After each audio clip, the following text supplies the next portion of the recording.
In 1919, 21 people were killed by a wave of candy. This isn't a joke. It's the strangest disaster in American history, and it moved faster than you could run away from it.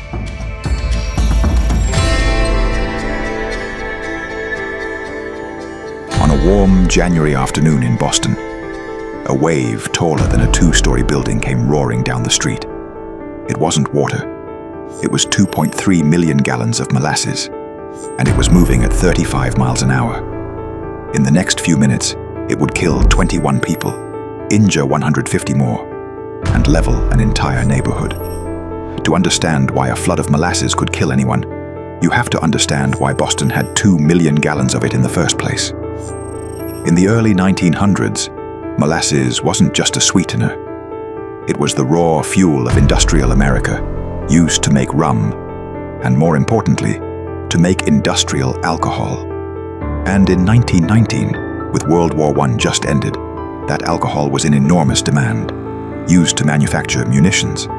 So the Purity Distilling Company built a tank, a massive one, 50 feet tall, 90 feet wide, big enough to hold 2.5 million gallons of molasses. It was built in just 2 months, and almost immediately, it started leaking. Neighborhood children would come collect the leaking molasses in cups. Nobody thought much of it. Instead of fixing the leaks, the company did something simpler. They painted the tank brown, so the leaks wouldn't show. For 3 years, the tank held, mostly. But on January 15th, 1919, something was different. Boston had just come out of a brutal cold snap, and the temperature had suddenly jumped nearly 40 degrees in a single day. That temperature swing mattered more than anyone realized. At 12:30 p.m., workers on Commercial Street heard something strange.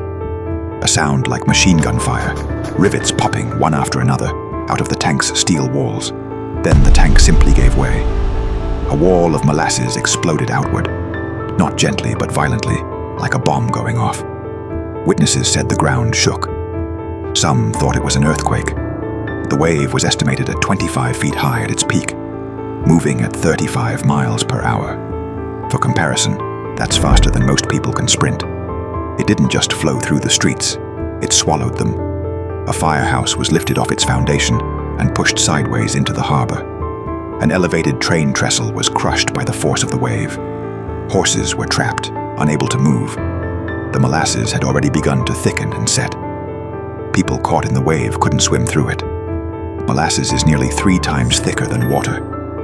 Rescuers described wading through molasses up to their waists, searching for survivors buried beneath the surface. It took 4 days to recover all the bodies. In the end, 21 people were dead. 150 were injured. Some victims weren't found for weeks, preserved, disturbingly, by the sugar itself. The cleanup alone took months. Boston Harbor reportedly stayed brown for months afterward.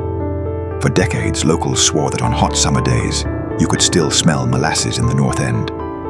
But the real story wasn't the flood itself. It was what came after.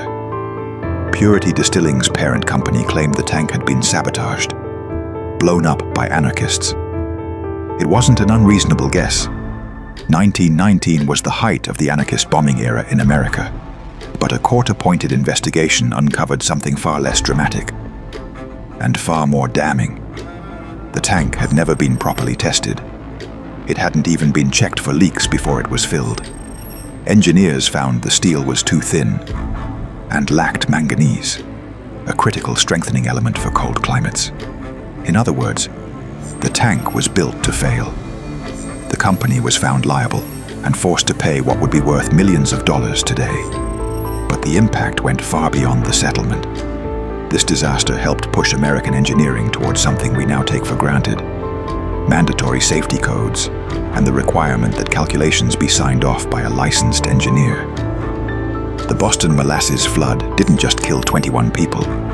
It quietly rewrote the rules for how America builds things.